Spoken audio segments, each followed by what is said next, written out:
YouTube channel के सभी श्रोताजन को राधे राधे। शास्त्र प्रमाणित जानकारी तथ्यों को जानने के लिए हमारे YouTube चैनल को लाइक सब्सक्राइब करना ना भूलें। अक्षय नवमी आमला नवमी व्रत कथा। कार्तिक मास के शुक्ल पक्ष की नवमी को अक्षय नवमी आमला नवमी कहते हैं। जैसे कि नाम से ही स्पष्ट है, आमला नवमी। इस दिन आमले के वृक्ष की पूजन की जाती है। आमले के वृक्ष के नीचे श्री लक्ष्मी नारायण भगवान का पूजन करने से, आमले के वृक्ष का पूजन करने से समस्त प्रकार के मनोरथ हमारे पूर्ण होते हैं। आप श्रद्धा भक्ति भाव के साथ लक्ष्मी नारायण आमले का वृक्ष का पूजन पंचोपचार विधि 16 उपचार विधि से करना चाहिए। इससे लक्ष्मी नारायण भगवान की कृपा प्राप्त होती है। श्री लक्ष्मी नारायण प्रसन्न होते हैं। आमले के वृक्ष की परिक्रमा दें, लक्ष्मी नारायण भगवान की परिक्रमा करें।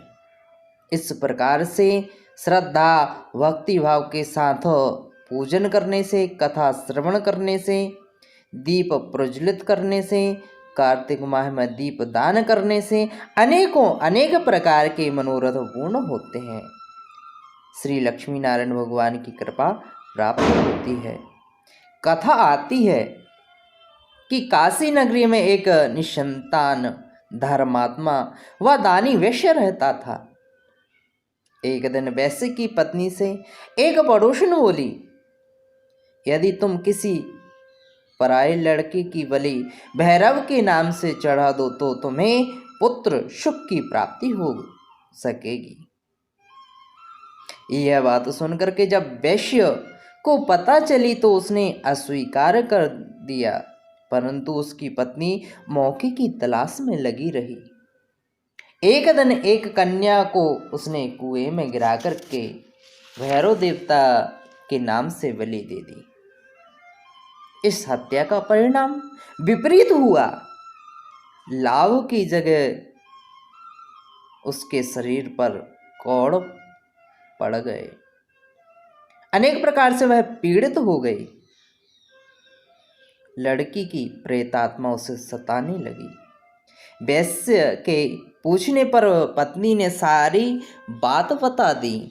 इस प्रकार वैश्य कहने लगा, गौवध, ब्राह्मण वध तथा बाल वध करने वाले के लिए संसार में कहीं जगह नहीं है, कहीं स्थान नहीं है।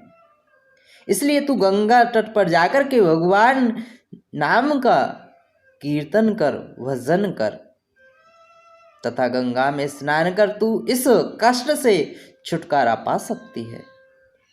वैश्य पत्नी गंगा किनारे रहने लगी। कुछ दिन बाद गंगा माता वृद्धा का वेश धारण करके उसके पास आई और बोली, तू मथुरा जाकर के कार्तिक मास के शुक्ल पक्ष की नवमी का व्रत तथा आंवले के वृक्ष की परिक्रमा पूजन कर।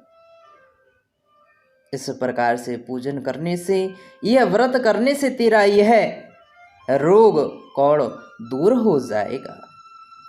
वृद्धा की बात मान करके वैश्य पति से आज्ञा लेकर के मथुरा जाकर के विधि पूर्वक श्रद्धा भक्ति भाव के साथ लक्ष्मी नारायण आंवले के वृक्ष का व्रत करने लगी। ऐसा करने से वह भगवान की कृपा से दिव्य शरीर वाली हो गई तथा उसे पुत्र सुख की प्राप्ति हुई। समस्त प्रकार के मनोरथ पूर्ण हुए। दूसरी कथा आती है, एक सेठ आंवला नवमी के दिन आंवले के पेड़ के नीचे लक्ष्मी नारायण भगवान का पूजन किया करते थे। ब्राह्मणों को भोजन दान दक्षिणा दिया करते थे, स्वर्ण दान दिया करता था। उसके बेटों को यह सब अच्छा नहीं लगता था। घर की कलह से तंग आकर के वह घर छोड़कर के दूसरे गांव में चला गया। उसने वहां जीवन यापन के लिए एक दुकान कर ली। उसने दुकान के आगे एक आंवले के वृक्ष पेड़ लगाया। उसकी दुकान खूब चलने लगी। लक्ष्मी नारायण की कृपा प्राप्त हुई, दुकान बहुत चलने लगी। वह यहाँ भी आमला नवमी का व्रत श्रद्धा भक्ति भाव के साथ करने लगा, करता रहा। ब्राह्मणों को भोजन दान दक्षिणा नियम करता रहा, अनेक प्रकार से सुखों से परिपूर्ण रहता। जब बेटों को यह जानकारी प्राप्त हुई और बेटों का जो कार्य था वह ठप्प हो गया, उनकी समझ में यह बात आ गई कि हम तो पिताश्री के भाग्य से ही रोटी खाते थे। बेटे अपने पिता के पास गए और अपनी गलती स्वीकार कर ली।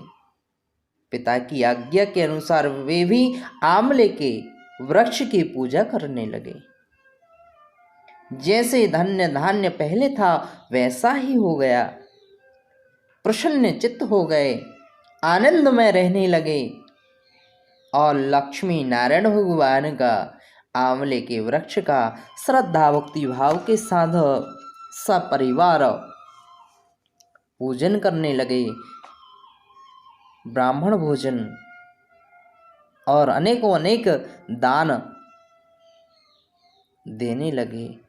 इस प्रकार से नियम का पालन करते हुए समस्त प्रकार के उनके मनोरथ पूर्ण हुए, कष्टों से निवृत्ति प्रदान हुई, सुख आदि की उनको प्राप्ति हुई। बोले लक्ष्मी नारायण भगवान की जय। अपने प्यारे परिचित जनों को, मित्रजन को अधिक से अधिक शेयर करें और हमारे YouTube चैनल को लाइक सब्सक्राइब करना ना भूलें।